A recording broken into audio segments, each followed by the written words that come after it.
Hi, good evening. Anyways, I'm here having a teppanyaki experience. What they cook. So what I'm gonna do is I'm gonna show you teppanyaki experience. This is the restaurant for teppanyaki experience. I'm gonna put it together and see.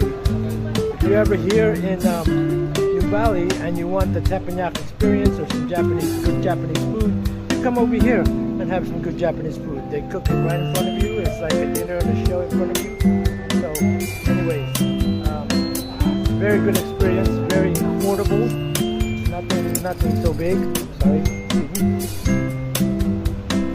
People are shy. They don't want to get into the video blogging. But anyways,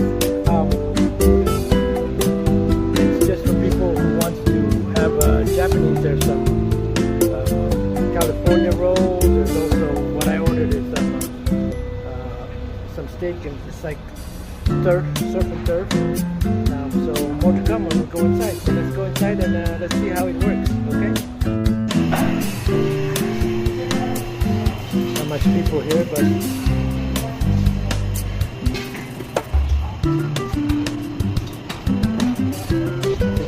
yeah. Sorry,